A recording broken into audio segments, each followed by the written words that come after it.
What's up guys, don't worry, I'm not going soft on you. As you can see, this Telecaster is anything but ordinary. Let's take a quick listen and then I'll be back in a second.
Okay, so like the video title says, this Telecaster is anything but traditional, and coming from a company who very much prefers to stick to, I would say, more conservative product philosophies, I think that this thing really does break the mold in some great ways, and I have the guys at Zzounds to thank for sending me this guitar to try out for a while, to take it on stage, see how it performs, and then bring it back here in the studio to show to you guys. So I discovered this kind of randomly, I think from maybe a social media post or something showing Jim Adkins of Jimmy Eat World playing this, and I was immediately struck by the non-traditional looks. And I started doing some product sleuthing to figure out what in the world this guitar is. And to my surprise, Fender did some really cool stuff with this. So let's talk about some of the things that makes this Tele different from any other Telecaster in their lineup. Okay, I'll go ahead and start off with the feature that by far made the biggest impact on playing, and that is this incredibly comfortable set neck joint. There's no bulky heel block on this thing, and it made playing the higher notes way more comfortable than the Chris Shiflett Tele I played earlier and the American Pro 2 Deluxe that I demoed, both of those back in around June of last year. So the second big difference is, as you can see, that this guitar has a stop tailpiece and a tune-o-matic bridge. So if you prefer the feel of that style of bridge and tailpiece, then you're in luck. There really is a big difference in the way that this thing feels compared to a traditional Telecaster bridge. Also, because of this, there is nothing stopping you from really taking this guitar and hot rodding it with something like the Floyd Rose FRX. I mean, I know that Fender's Ultra Luxe Telecaster has a Floyd, but it doesn't have this silky neck joint or the stylish F-hole in the semi-hollow design, or the 4-knob and kind of like the Les Paul style control layout either. And lastly, I don't think that there's many Telecasters with P90 pickups. I know that Chris Shiflett has his USA-made Cleaver Telecaster that has them, unless you also count the Jack White Triple Caster. That also has a P90 in there.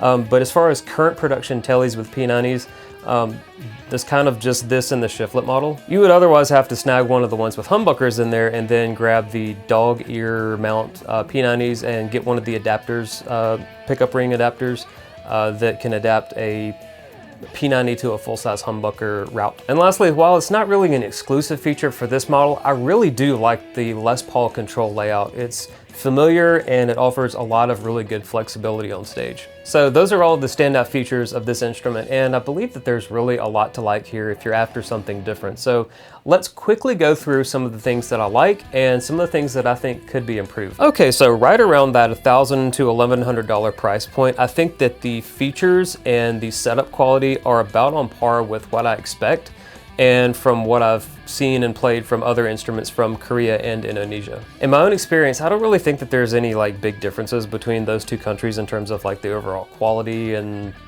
all that good stuff. But I really haven't played a ton of Indonesian instruments. So my Strandberg is from Indonesia and it's an amazing guitar. And I've also played several LTDs at the stores over the years, and everything's good with those as well, but I don't really have any clue if Guitar Center or the other stores that I've played them in did any kind of like major setup work on them or not. So all of that to say that the setup was just about perfect out of the box. I mean, the truss ride, it didn't need any adjustments. The action is set up super low. There's no fret buzz anywhere. The sides of the frets are perfectly dressed and there's no sharp edges or weird overhang with the frets. And the bottom E string was the only one that needed to be tweaked for the intonation. The rest of them were spot on. So the one bizarre oversight with the setup is that the side of the nut here, it protrudes just proud of the edge of the fretboard here, and your finger catches on it, but I didn't notice that at all during our performance. I mean, I guess I don't really play, you know, way down here near the nut, but if you intentionally go down here, I can feel those edges. But again, I think that that's something that can easily be filed down to be leveled and smooth along with the edge of the fretboard there. If the light's been catching it, you probably have spotted a blemish here, just kind of right above the neck pickup. This one specifically is from Zzounds scratch and dent stock.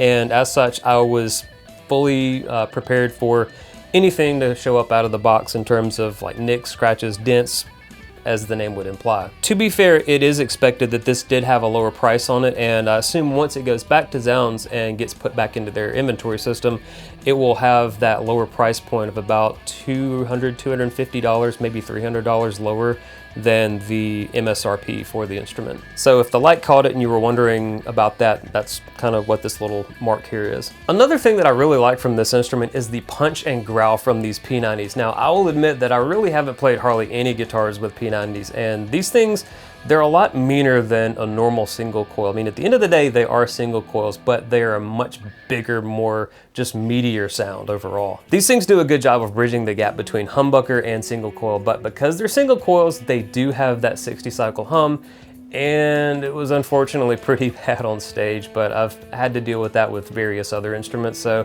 again, it was one of those things that I expected it and I kind of anticipated it, set the noise gate a little bit more aggressively, and during the periods where I'm playing and then stopping and playing and stopping, I would just kind of pull the volume pedal back really just ever so slightly, and that would kind of completely kill the signal, just enough to not have to deal with the that 60 cycle hum. Man, I really think the Fender should have just gone with the Duncan noiseless P90s, but these specifically may have been what Jim wanted in the guitar, so I can't really complain. One other thing is, I think the bridge pickup lacks just a little bit of top-end bite and kind of authority compared to the neck pickup. Now, I don't know if that has to do with the wiring or the type of the pots used and the controls, but the bridge pickup, despite it being raised as high as I can get it, and I kind of played around with the pickup height just a bit and tried dropping this down as low as it would go.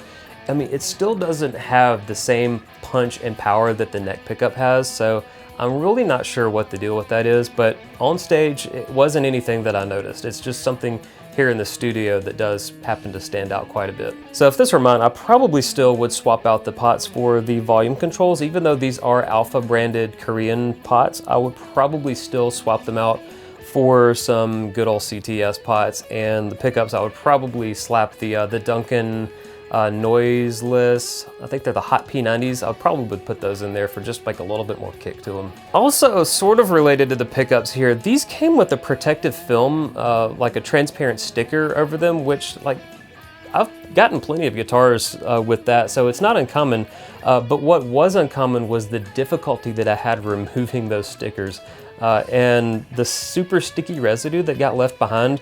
I mean, I tried cleaning this neck pickup with some Goo Gone and rubbing alcohol, and I really didn't have a whole lot of luck cleaning them up. I mean, it's definitely strange, especially coming from Seymour Duncan. It may be something that Fender adds at the factory that isn't normally found if you just buy the pickups like off the shelf or something like that. But either way, the sticky residue that those protective stickers left behind, it was pretty gross. Another personal preference I would have would be to change out these tuners for locking tuners. I know, big shock, right? As well as stainless steel frets would have been nice. I mean, again, this is Fender we're talking about, and they're much more conservative with things.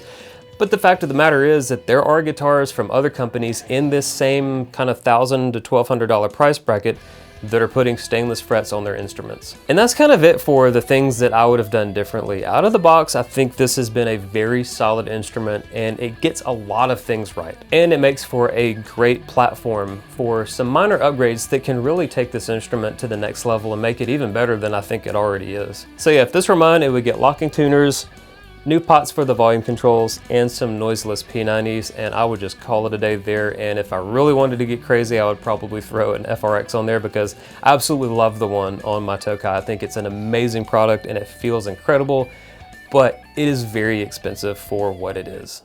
What's up, guys? Editor Drew here, and I almost forgot the post-gig report. Idiot, I know. So here we go. It was easy playing, punchy on stage, clear, clean, articulate, sounded great with the Mark 7, and those control layouts for the separate volume controls let me dial in the neck pickup to have a really clean sound, and the bridge pickup full high gain.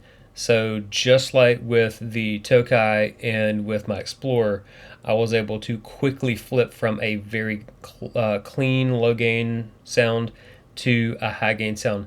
I think I used the clean channel on the amp for one song, and the entire rest of the show I used the Mark IIB mode on channel 3, and the guitar performed beautifully. And currently waiting to see how many of these songs get copyright strikes. We record all of our shows, and if there are any songs that don't get flagged, I will put maybe some little snippets of video of the performance of the Telecaster in there. But if you're seeing video with this voice narration over it, then that means that YouTube literally flagged everything.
So yeah, just wanted to make sure that I got this post-gig report in there. It performed really well.